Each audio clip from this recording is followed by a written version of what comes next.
I live my life as much as I can to the fullest, trying to create as much memory as I can while I can remember it, while I still have it, before it's eaten away by the void that grows inside my head every single year. So, my name is Static, or some call me Wolfie. I suffer from a disease which is known as Huntington's disease. It's a genetic disease that is only given through birth, through genes and all that kind of stuff. And it's a disease that begins to deteriorate and eat your brain slowly as the years pass. Huntington's disease has many kind of symptoms for it. And many of the symptoms are like standard thing that many kids can even have in school. Can have a hard time to remember to do the homework. They can have mood shifts, anxiety, all this kind of stuff. Depression, personality disorder, where they kind of want to distance themselves from. And I had all of these things when I was in school. I was sucked in school, like exceedingly so, to the point where, of course, it got its attention to it. And the doctors were like, well, it can be because I had also these jerky small movement things that would come from time to time. Like I would sit and I would like move my hand, like do something when I was sitting down. I couldn't stay, like when I started feeling anxiety, I started to move. They took it off in the start as Parkinson's. The similarities are very, very close to that. My mother told the psychiatrists and the doctors that my dad's side had the Huntington's disease. It kind of shifted the things. It's such a rare disease, and it's unfortunately uncurable. When you have it, there can go a lot of years. If you have the one where when you reach your 30s, where it can really start to get bad, you can start to go downhill quick. Like I've seen people that have it. My dad's sister was shaking so bad at the end. Like she couldn't stand anymore. She was just like she was having a seizure all the time, like because of her body and brain was deteriorating, simply just being eaten away. With this, I have also come to terms with understanding why there was so much that was wrong with me. Like everyone can have a bad day, but my mood swings were something out of like going to be happy to then suddenly just ding, click over immediately to just being in an incredible bad mood. And in my younger days, I couldn't explain why I was like this. I just thought, like, that's me. I'm weird here. Hello, weirdo. Sitting over in the corner where people were like, I had few friends and they stand by me still to this day. I don't have to this day as much as the involuntary movement thing, because I got control of myself of doing that. I'm doing a lot more where you go out and take a walk, listen to music. It calms me down, and if it's a really good song, of course I move. And I kind of like either drum with a drum solo or something like that to keep my body understanding I'm using my energy. I'm getting my body to understand that I don't have to suddenly just sit down and then suddenly because my body says so. Unfortunately, it will be like that. Perhaps when I get older. Now that I'm reaching my 30s, I am now going here in November to the hospital. There's going to do a thorough search. Like they're going into like high detail to understand the progress and see how many they measure it in kind of a percentage. How bad will it be when you get older?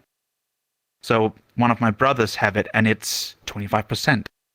So they say like in your later years, you might find it like very hard to remember stuff. Like things will fade quickly. And that's the thing that I'm going to be checked for. But I've already been told by my doctor it might be a little high because I've already forgetting stuff.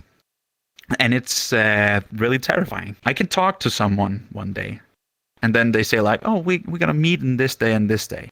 The day after, I have already completely psyched it out. And they can call me the same day and then say, yeah, we're coming here in a couple of minutes. I'll be like, what? And that causes me to go into these panic attacks kind of things because I want to remember. I want to get everything back together the way it is. The problem is my brain, because of this deterioration, I have a puzzle piece that changes every single day. And the thing that I put part together, I'm like, I'll be able to remember this. But it doesn't take a lot of stress suddenly to come in on me to then suddenly that puzzle pieces will be torn apart or set together to places that doesn't make sense. And that's like the most, like, it's terrifying when that happens, because it's kind of a way to understand that it's the disease. It's the way how it makes itself known. To basically say, like, you're losing yourself more and more each year that goes. And it's have been marked as the same part as of having Alzheimer's. It can lead to the same thing, where you completely forget everything. In the end stages of people that's in it, they end up with kind of this psychosis kind of thing. They don't know who they are themselves any longer. Nothing makes sense. It's a world of madness when it's suddenly ripped apart.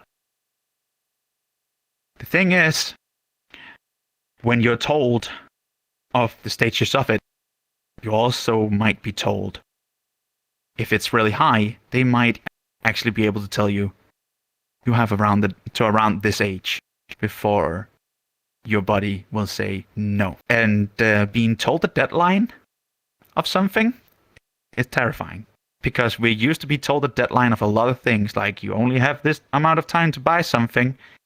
This here is just a deadline for I live my life as much as I can to the fullest, trying to create as much memory as I can while I can remember it, while I still have it, before it's eaten away by the void that grows inside my head every single year. There's so many people that live with the mentality of, well, if someone do something wrong, they hate them. And I understand, like, if it's something major, then sure, then there needs to be a precaution for what they do. But if someone calls me something bad, I don't hold ill will towards them. My life, in my eyes, is just too short for that. Because why would I try to remember something negative while I can replace it with something positive while I still have it? So when someone calls me a retard or whatever they want to call me, or look at the weirdo walking over there, I'm like, well, that's what they think. And the thing is that I have dedicated myself into this. I told this to my doctor that I wanted not my life to be in vain. I wanted this disease to be known more. There's already major breakthroughs for this. Like, not that long ago, my girlfriend showed me a video of someone who had the Huntington's disease, and he had the high scale of involuntary movements. He kept shaking. They've actually made a suit now that he can put on, and his body is completely calm. He doesn't shake anymore. Now, I haven't read too much into this, but seeing the difference in this guy, how he walks when he has it off and when it's on, it's incredible. Because suddenly, a person with Huntington's disease, in the part where they can still remember, they still know that they are doing bad. They know that this is going downhill fast, but they're still able to remember. But the involuntary movement makes them unable to do what they want to. Something as trivial to just eat with a knife and fork, to drink water without feeling like you need help for everything. Because as soon as you try to get a glass of water, you shake it completely empty because your body can't understand what it's trying to do. It's a terrifying disease. It's a disease that just defies a lot. Because I don't want children myself now. Because of it. I seriously don't. I will probably at one point adopt. Yeah, sure. Because there's so many that needs to be adopted. But because that this gene is inside of me, I don't want to keep that thing going. Like, it's a gamble. It's a heads or tails. And life is like that. Life is the biggest gamble you can get into. You can either say all in and just live your life to the fullest. Try as much as you can before you're dealt the bad hand. or you can play it safe, and suddenly life deals you a bad hand nonetheless.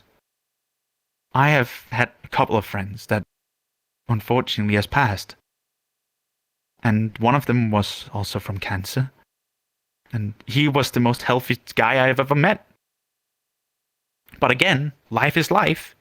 If you're dealt the bad hand, you're dealt the bad hand.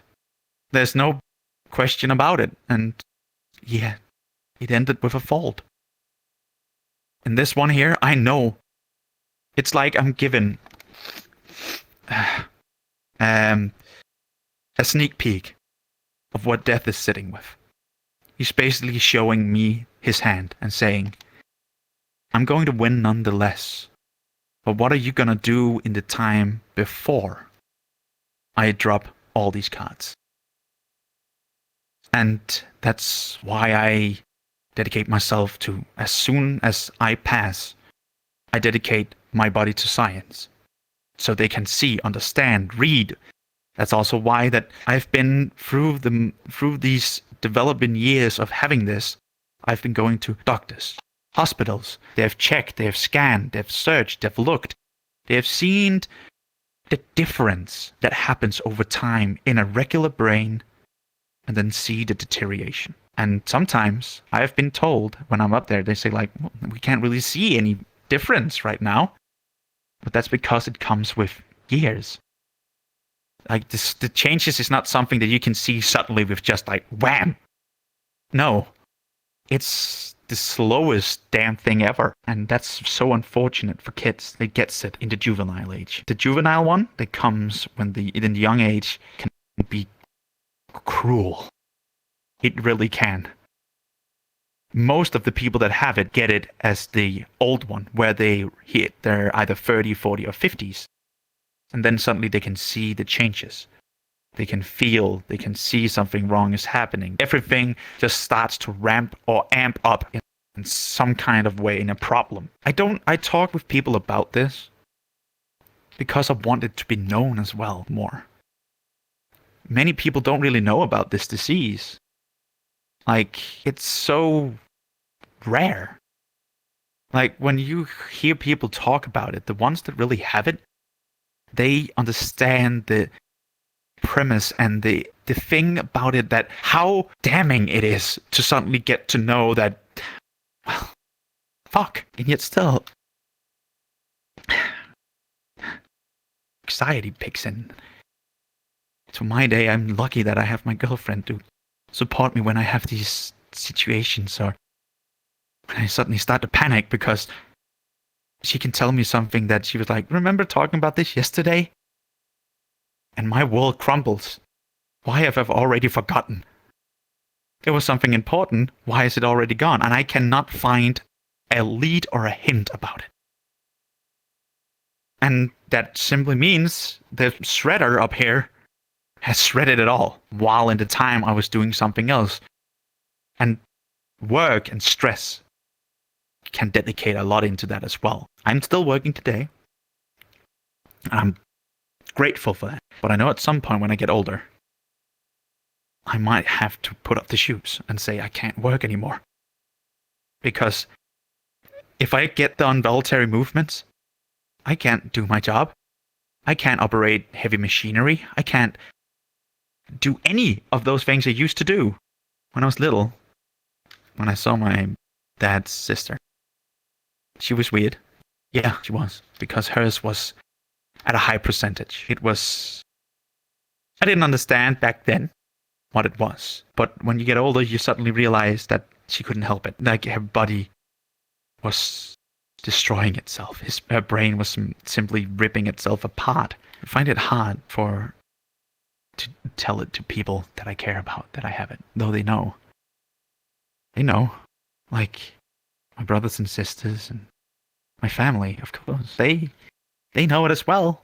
It's a gamble how much of it you have. That's also why that I'm in this video here now, because I want people to understand that I see so many people that also try to go into a mindset of, oh, I gotta be healthy, or they keep, like, there's so many people that don't take care of themselves right, or they take the simple things for granted. It's something I make people understand, like when they say like, when I get older, I'll probably do this and that and this and that. I was like, why not do it when you're younger? If you want that trip somewhere, then do it while you're in the age to enjoy it, to remember it. Because, again, life is a gamble. No matter how much you try to cheat in that game, the one that cashes out in the end is death. And it's because death is certainty. People don't understand the gravity of the situation that they're in when that kind of thing presents itself. Like for me, it took me a couple of years to adapt and understand what I was going to go through. I didn't just, like, after I got told, like, oh, by the way, I was like, oh, no, it's not like that. I was terrified. I was completely and utterly terrified. And rightfully so. Like, those who say they aren't afraid of a disease that they have, if it's something really serious, then they're lying. It's something to be afraid of, but also something to help others understand. Like for me, with this thing here, I know this is something not, I'm glad not many people will ever experience this disease. But I'm also seeing it in a way that I'm glad that it's me that got it. Because now I got nieces and nephews. They've already been tested and they don't have it. Well, in the juvenile state. When they get older, they have to do the test again to make sure that it's not there. So yeah, that's why I'm glad I dedicated myself to science. Because I want this to be understood. And if possible, cured. Though that might seem like a wishful thinking.